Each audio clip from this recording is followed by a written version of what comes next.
are in listen-only mode.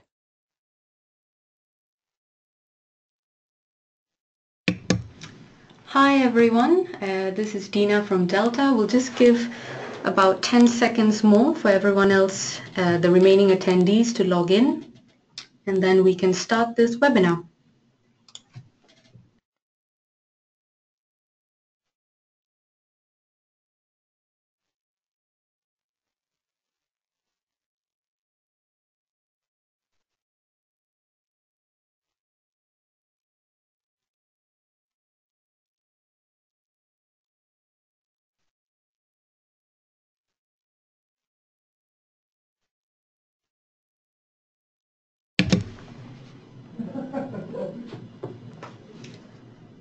On behalf of Delta's CHP and Distributed Power Service team, we welcome all of you to our webinar today entitled Gas Engines versus Gas Turbines. Who will win the distributed power race? Silvestros and I, my name is Dina, will be your presenters for today. But first, a few housekeeping rules. So the webinar should take about 30 minutes in total. Now this includes 5 minutes at the end for answering any questions you may have. So it'll be in a little box on your screen on the left, so feel free to type that in. Now if you can't watch the entire webinar, that's absolutely okay. It is being recorded and will be accessible online from next week onwards. At any stage during the webinar, feel free to type your questions using the text box on your screen. So like I said, the little box on your screen on the left, and we'll answer as many as we can at the end. If we run out of time, I'll send an email afterwards with our comments and answers to the remaining questions, so don't worry. Now, the agenda for this webinar has been segmented as follows. So we will begin with a short introduction to Delta EE, followed by our view of the under 30 megawatt gas turbine and gas engine market globally. We will then take a brief look at the product size ranges of major OEMs, or major manufacturers, and just have a look on who they really are, who are the major players. Now this will be followed by taking a look at the key battlegrounds. So where are gas engines and gas turbines of this size range likely to clash? Where are they competing for customers? Are there safe segments for either technologies? We will also touch on Delta E's distributed power service, where a lot of the data and research showcased today comes from.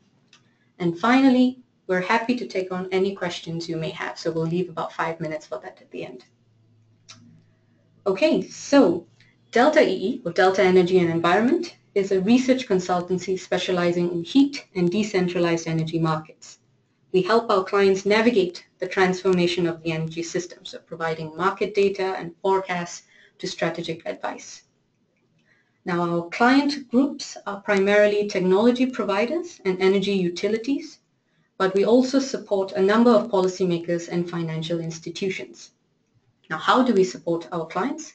This can be in the form of subscription-based research services or multi-client studies, or it can be through bespoke consultancy answering very specific questions relevant to the client.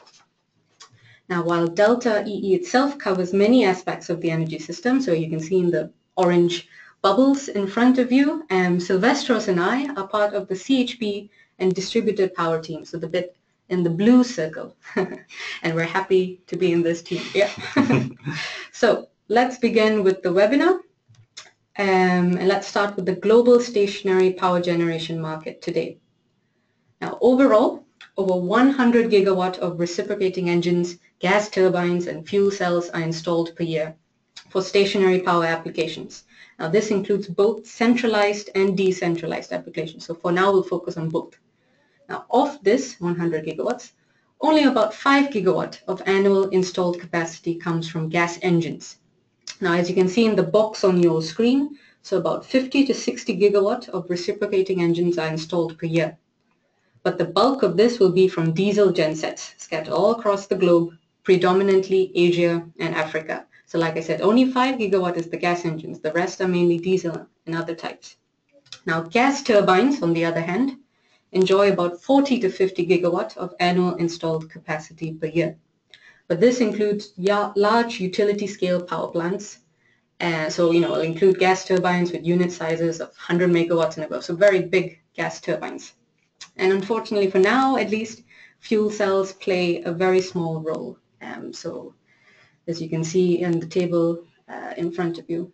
But the purpose of this webinar, at least, is to see what happens if we narrow down our focus to smaller gas turbines. So for example, with power capacities less than 30 megawatts.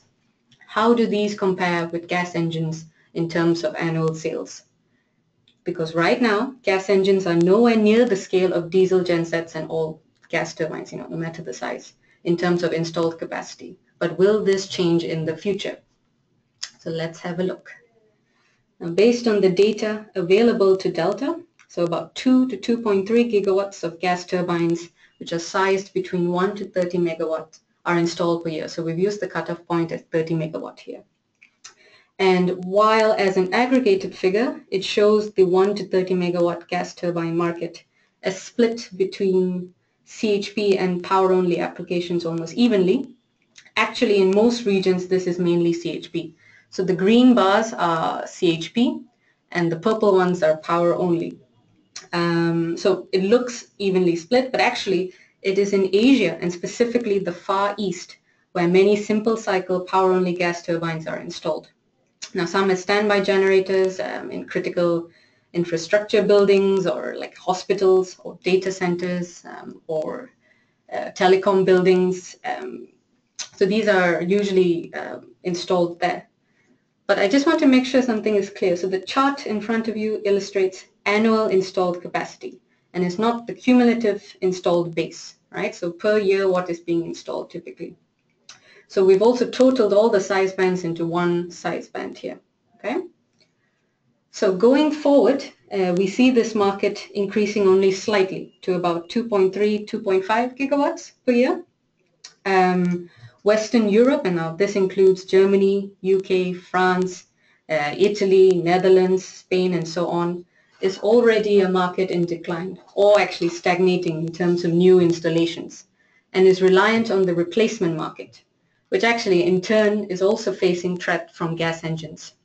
So working against the 1 to 30 megawatt gas turbines markets in Europe are, well, number one, basically the industrial customers, which is the main group, end-use segment for gas turbines in this size range, are still struggling to recover economically, and uncertainty is causing investment decisions to require shorter payback periods. So for example, you can either use direct-fired boilers or grid electricity, and just to make that payback a little bit shorter. The second-hand gas turbine market has increased in West Europe, actually. We can see that a lot now, with suppliers or agents trying to push these to East Europe or Asia or Africa. So, there's no need for new installations as such if there's already a second-hand gas turbine market booming. Number two, the district heating market, which was historically a healthy market, is now slowly switching to gas engines, partly because the distribution structure is switching from steam to hot water based. But I'll let Silvestros, my colleague, speak about this a little bit more in his section of the slides where we touch on end-use segments. Number three is that no new policy support is anticipated. So remember, CHP, unlike in Asia, but for the rest of the regions and particularly Europe, it's mainly CHP.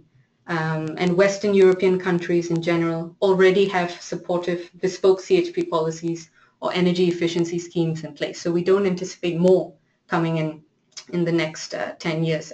It's already in place.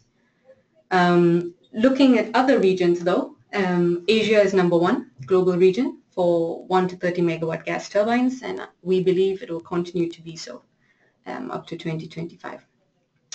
So how do these compare to gas engines?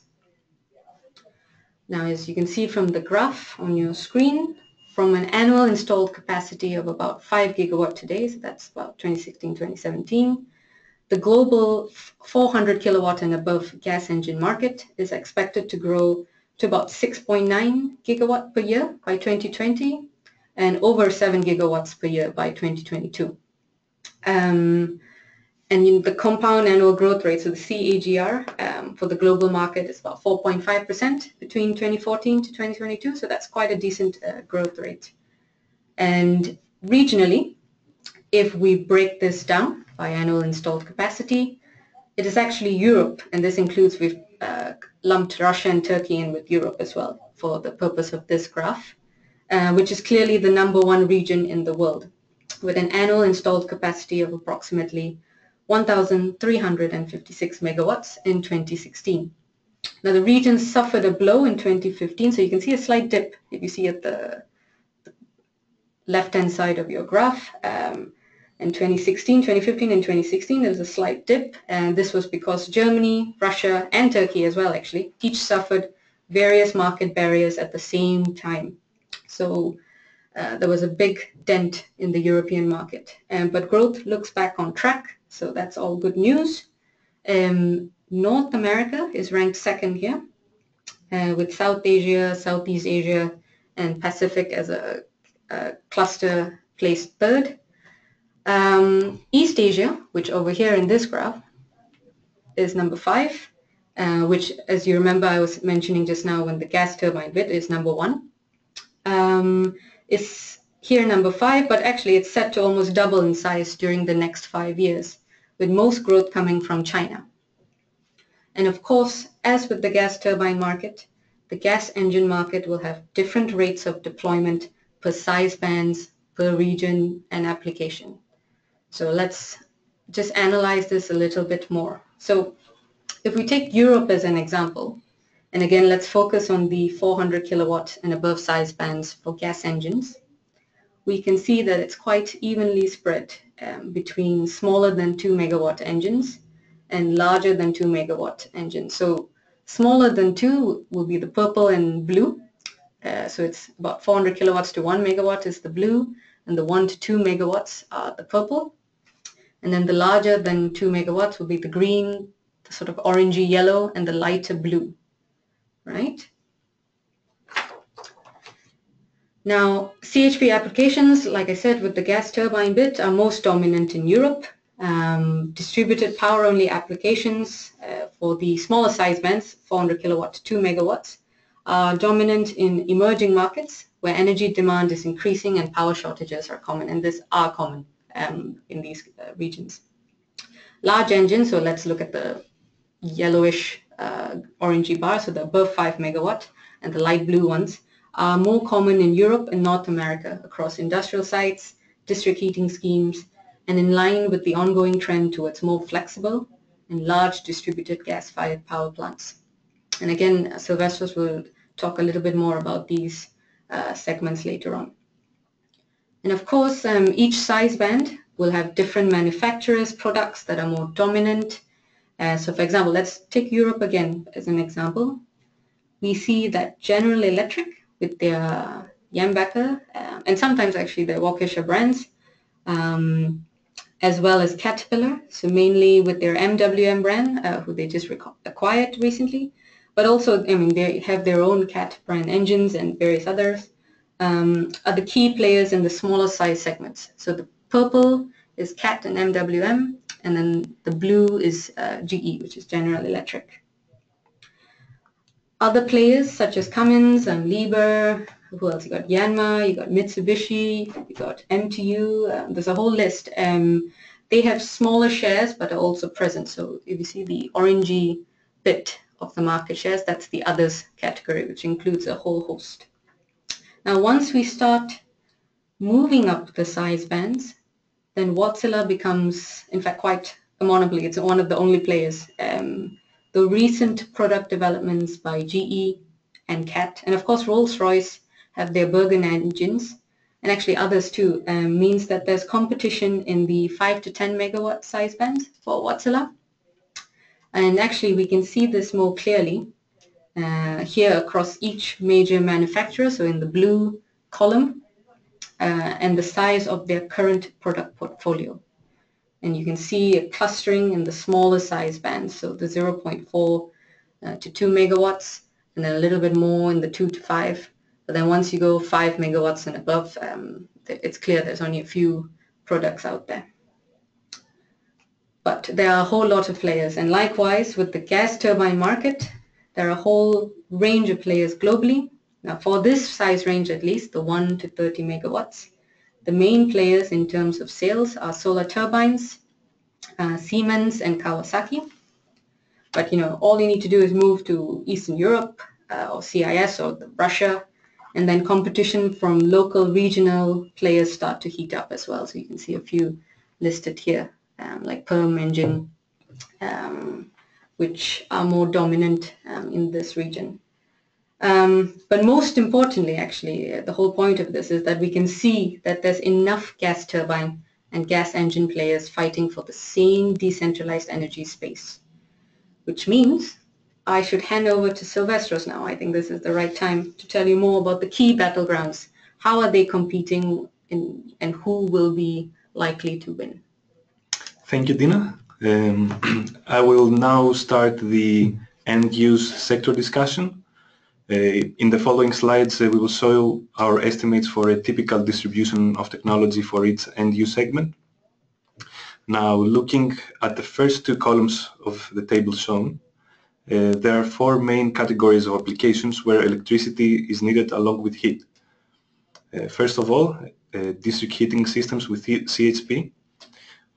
We've split them between small and large at a threshold of 25 megawatts. Then we have industrial sites with high heat demand. Again, we split them between small and large sites. This time the threshold is 10 megawatts. Then it's commercial buildings. Here we basically include sites like offices, malls, hotels, and others. Typical size of this installation is less than 3 megawatts. And lastly, large commercial buildings and industrial sites with low heat demand.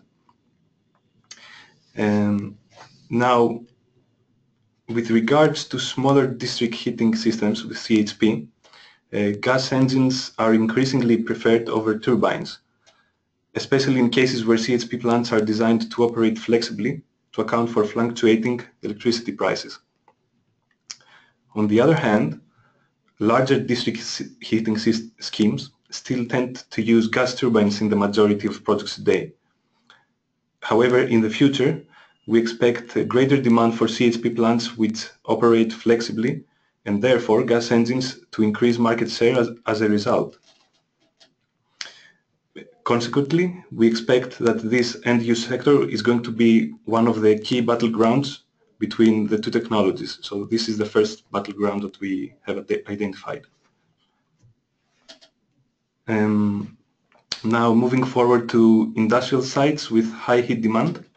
This is a sector that tends to be very good for gas turbines, since they have a higher heat-to-power ratio than gas engines.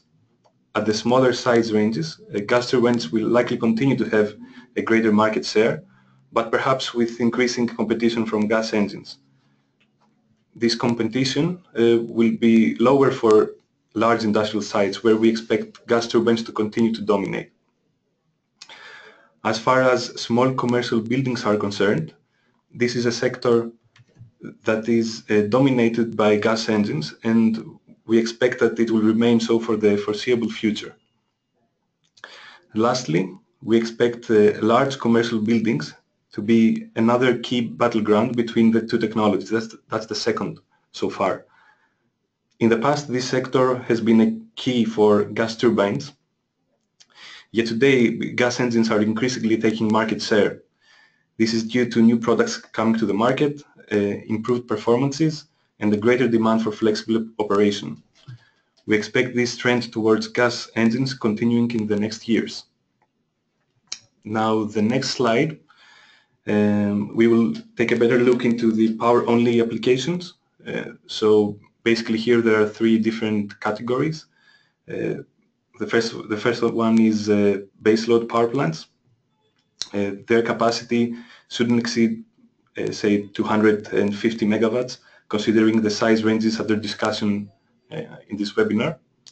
Then it's peaking power plants. We are considering power plants here that operate for fewer hours per year than a typical baseload plant, and where flexibility is an important requirement.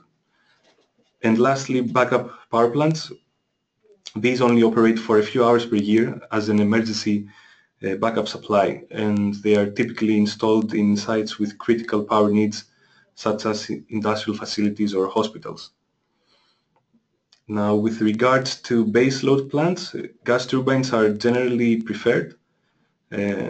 However, we expect some higher competition from gas engines, as we said before, with the introduction of the new and larger products that can actually steal some market share.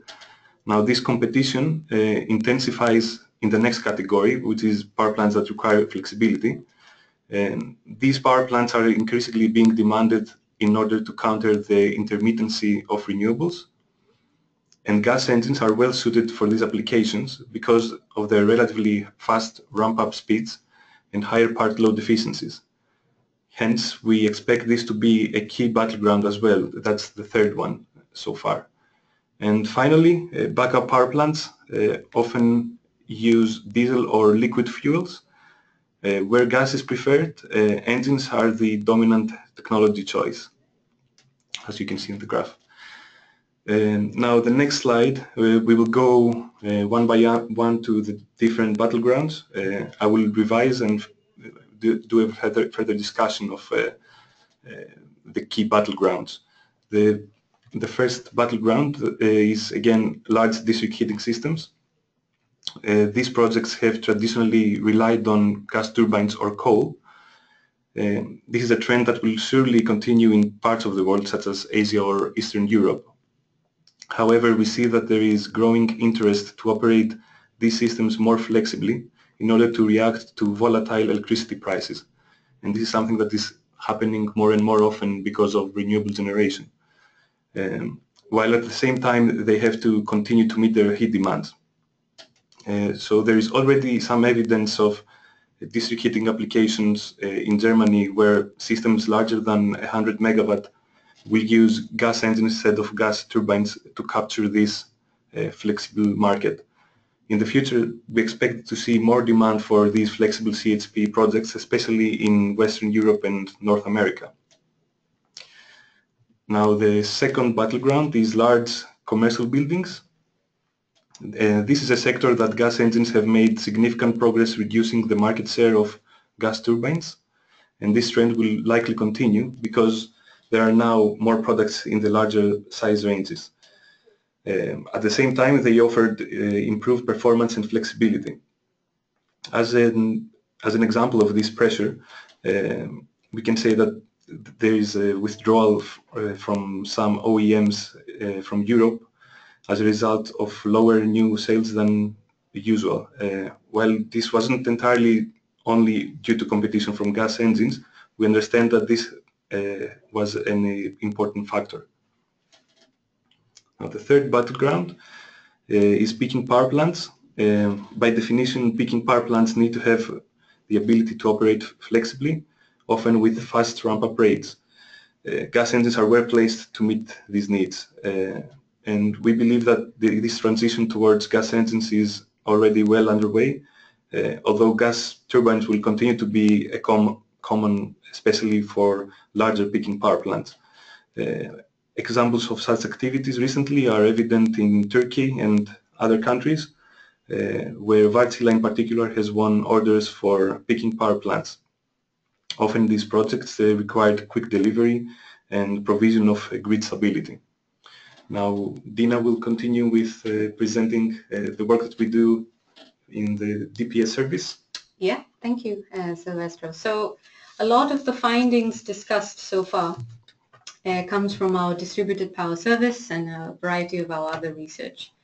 And just to explain what the distributed power service is, so as of July 2017, we have produced 23 in-depth gas engine market reports, and this covers countries from Australia all the way to USA. And as we go along, we intend to add more and more over the years. Now, the reason why we've chosen these particular markets so far, it's a mixture of including countries which are already healthy, matured markets, whether it's CHP or for power-only applications, or some countries showing tons of growth potential, or countries where our subscribers are either active or planning to enter. So all 23 country reports are available for individual purchase. And likewise with the Global Statistics Report, which summarizes each region as shown on your screen in front of you. So we cover 6 regions in the Global Statistics Report. Now related to this is another Delta publication, which is on microgrids actually. So why did we cover this topic? So over the last few years actually, we've noticed a growing trend towards hybridization and vertical integration. So what is that? So that is companies such as gas engine manufacturers or gas turbine manufacturers moving away from simply selling hardware and instead are becoming energy solutions providers and offering a wide range of technologies to suit the specific customer. So I think a recent example of this, or a good one at least, is Wärtsilä's acquisition of Greensmith Energy. So it's a US specialist firm in designing and deploying energy storage, so both in utility scale and behind the meter. And it's usually often in combination with solar PV and with the software to control and optimize the overall system. So one of the results of this trend towards hybridization is a growing interest in the benefits that microgrids can provide. For example, providing a secure electricity supply in remote areas, to providing grid resiliency in areas prone to extreme weather events. So to give an example, northeastern US states, they are particularly prone. Number 3, it's displacing diesel fuel consumption by deploying solar PV and energy storage. But what actually is a microgrid? So there's a little diagram now, or a cartoon, which provides a very simple overview. And a microgrid would typically feature, first of all, it's normally located within a local area with a clearly defined boundary and point of connection with the wider grid, has multiple connected distributed energy resources, so for example, solar PV, gas engines, or energy storage. And number 3, has interconnected loads. Number 4 is controllable, that's important, and optimizable. And number 5 can be grid connected or islanded from the grid. So in the last few months, Delta E has been exploring this microgrid market in great detail and recently published a multi-client study, which I'd like to quickly introduce here. It covers a range of topics, and we believe subscribers will actually benefit a lot from this, especially if they want to develop business models which maximize A, the value to themselves, and B, the appeal to their customers. The study is available and is already, first of all, it's already published and is available to be purchased. And we've already received very good feedback from buyers. Just briefly continuing on the topic of microgrids. So Delta will actually be presenting at the Microgrid 2017 conference in Boston in November. If you're in the neighborhood, please drop by. This is one of the leading events globally targeted at the rapidly, like I said, growing microgrid sector. Registration for the event is now open, and if you wish to find out more about the event, please visit www.microgrid2017.com. Or feel free to drop us a line on talking about that conference or just about anything covered in this webinar or the distributed power market. Our contact details are shown in front of you currently. And we're just going to have a quick look at all the questions that are being sent. I'm conscious of the time, so I'll just quickly answer one. Let's have a quick look. But please do send the questions in so that we can answer them separately. So I'll take this one actually. So what is the Asia market GT like? Drivers and barriers? So I assume, yeah, okay. I mentioned earlier on, I assume that's what you're referring to, that the Asian market was the #1 market for gas turbines. So in general, it has about 200 plus unit sales per year. So that's about 2015, 2016. Leading countries include China and Japan, though Japan is monopolized by Japanese manufacturers, so Kawasaki, and you've got MHPS. This is followed by second-tier opportunity markets like Indonesia or India or Pakistan, Bangladesh, Thailand, and Malaysia. Today, I can say the market is mainly underpinned by smaller gas turbines, so primarily in the 1 to 5 megawatt size range, and it's deployed within a range of standby power only applications, so simple cycle mode. I think Kawasaki have a few units installed at critical infrastructure buildings, like I said earlier on. CHP is also a good application. And actually going forward to 2025, I think there'll be a number of drivers which will push this in Asian markets. So number one, I think most definitely will be the economic growth and shifting of industrial bases to Asia, which gives an opportunity to 1 to 30 megawatt gas turbines in new expanded industrial sites which need a lot of steam and heat. Number two is the national drives to reduce carbon and air pollution, and this is especially, I think, chronic in China. CHP is increasingly being seen as a means to be energy efficient for carbon reduction, especially in coal boiler substitution markets in China again, where utilizing coke oven gas is popular. And I think most importantly, one of the key drivers actually, and this is in India, in Indonesia, in Asia in general, is the construction of LNG terminals and expansion of gas grid infrastructure.